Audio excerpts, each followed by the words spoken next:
J'ai dit aussi souvent dans mes discours, mais je vais le répéter, ça va ennuyer certains. Vous savez, un gouvernement, quelle que soit la façon dont il s'installe, qu'ils viennent parce qu'il a été élu, ils viennent par succession dynastique, ils viennent par la force, ils viennent à la suite d'une insurrection, à la suite d'une révolte du peuple. Il a besoin de légitimation. Pour légitimer un gouvernement, il doit assurer la sécurité physique de ses citoyens. Un pays où les citoyens ont toujours peur, on peut les tuer à tout moment. Et le gouvernement ne réussit pas contre ça. Ce gouvernement ne peut pas être légitime, même s'il est élu avec 95%. Il ne peut pas être légitime. Et c'est pourquoi je dis souvent aux militaires, certains disent que je les flatte trop, mais moi, ça ne me dit pas grand-chose parce que je sais que c'est la vérité. Et les Maliens ont besoin de l'entendre et de le comprendre. Ils ont restitué la fierté, le courage à eux-mêmes, ensuite aux Maliens. Quelqu'un vient de dire tout de suite que quand ils vont à l'extérieur, on les flatte. Les Maliens sont contents. Parce que nous avons tenu un certain discours, parce que le président tient bien le volant. Mais pour qu'on soit sûr, il faut qu'on soit adossé à une armée forte. C'est parce qu'il y en a qui sacrifient leur vie pour nous rendre courageux. Si vous n'êtes pas bien adossé à une armée forte, vous ne pouvez pas avoir le verbe haut. Vous avez beau crier, si votre armée est faible, on ne vous prend pas au sérieux. C'est ce qui nous était arrivé pendant des années. Maintenant, nous avons confiance, grâce à Dieu, grâce au peuple, grâce à notre armée. Et nous allons continuer à soulever des montagnes.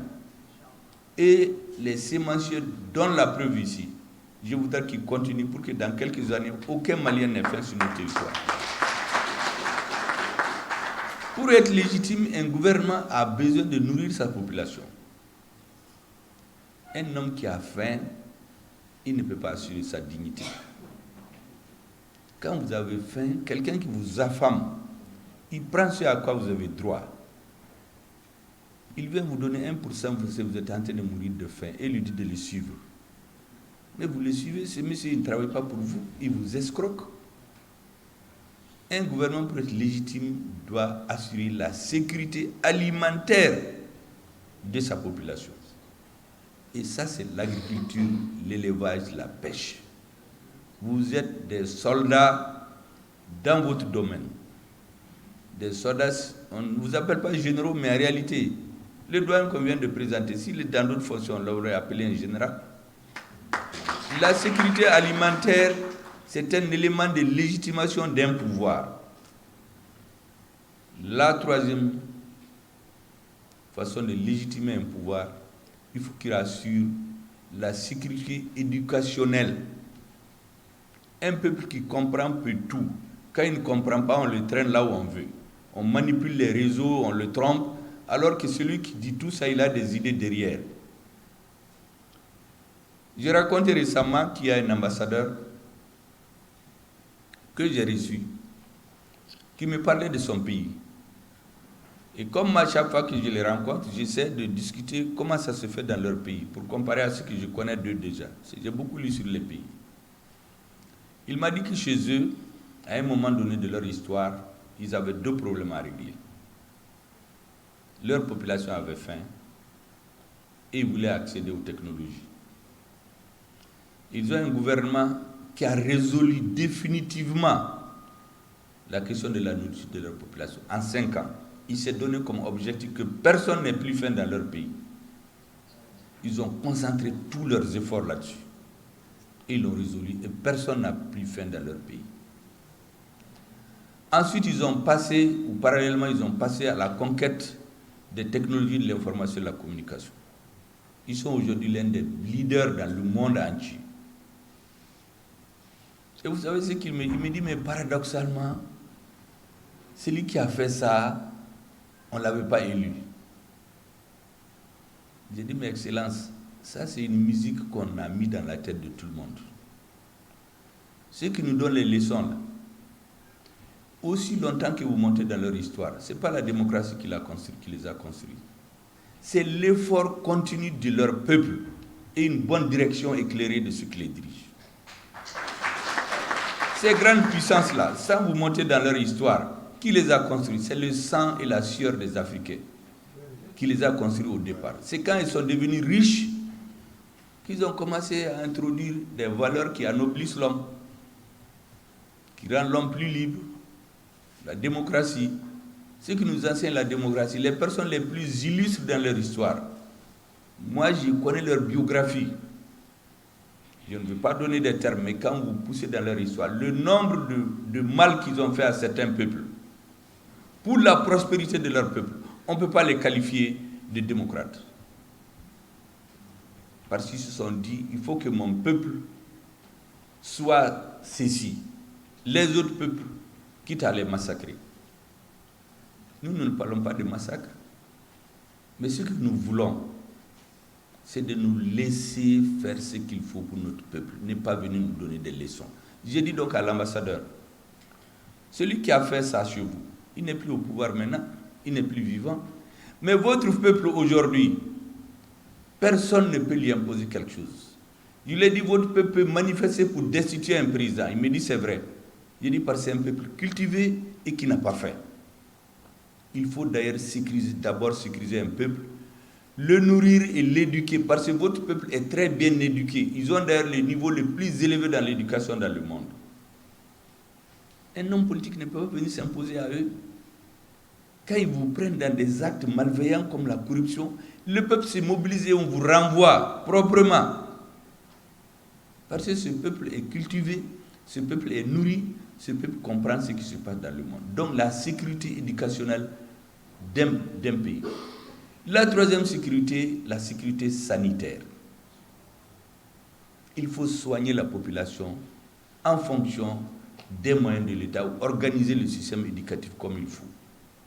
Là aussi, nous avons uns des meilleurs docteurs.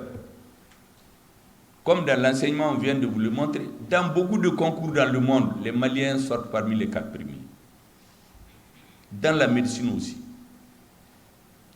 Et enfin, le 4e élément de légitimation d'un pouvoir, c'est la liberté du citoyen de dire ce qu'il pense, d'aller là où il veut et revenir. Un gouvernement qui ne peut pas assurer ça à ses citoyens, il ne peut pas être légitime. Même si on vient nous dire qu'il a été approuvé par la communauté dite internationale. Quand on félicite un président avant que la Cour constitutionnelle de son pays ne donne le résultat, ça c'est quoi? Celui qui le dit, on ne le fait pas dans son pays. Pourquoi lui, il le fait chez nous? Parce qu'il nous considère comme des citoyens de seconde zone, deuxième qualité. Bon, chez eux, la démocratie peut être comme on veut, mais c'est acceptable. Ce qui est acceptable, c'est notre peuple qui le sait, et pas quelqu'un d'autre à sa place. C'est ce que nous essayons d'inculquer chez les Maliens depuis le 7 juin 2021. Le jour où le président de la transition a été investi et il nous a nommés. On s'est dit que le peuple, il faut changer sa mentalité. Il faut que les Maliens croient. Avant, les gens avaient honte d'être des militaires. Les gens se moquaient des militaires. Comme j'ai dit, j'ai entendu des hommes politiques de premier plan qui veulent être président du Mali venir nous dire que le Mali n'a même pas de militaires. Ils sont bons pour les coups d'État et les défilés. Parce qu'il avait perdu confiance à l'armée. Aujourd'hui, on a changé la donne. C'est le même peuple, c'est les mêmes militaires, avec moins de moyens d'air, parce qu'on a moins de 500 milliards de francs CFA qu'on nous a coupés pendant ces années. Mais pourtant, tout le monde est fier de nous, l'armée. Tout le monde est fier des militaires, tout le monde est fier des Maliens. C'était les mêmes Maliens hier, leur passeport. Certains cachaient leur passeport. C'est les mêmes Maliens aujourd'hui qui exposent leur passeport, ils en sont très fiers. Qu'est-ce qui a changé? Le leadership. Parce que l'objectif, c'est de chercher à légitimer le pouvoir. Que les citoyens se sentent sécurisés. Travailler à les nourrir, c'est ce que vous êtes en train de faire. Travailler à les éduquer très bien, c'est ce que les enseignants sont en train de faire. Que je salue ici, du haut de cette tribune. C'est chercher à les soigner, c'est ce que les médecins sont en train de faire. Que je salue de cette tribune.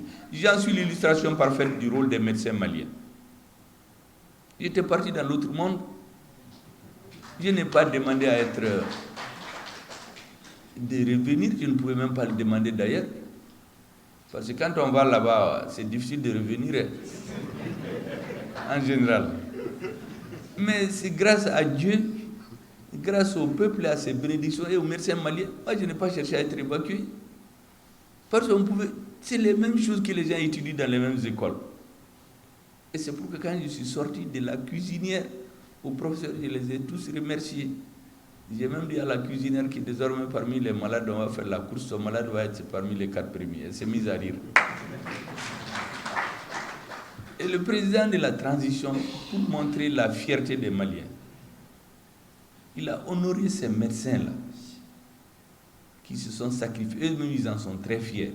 Ils m'ont dit que pendant toute leur vie, ils n'ont jamais vu un responsable de ce niveau qui se fait traiter par des Maliens dans les cliniques maliennes et qui survit et il s'adresse encore aux Maliens.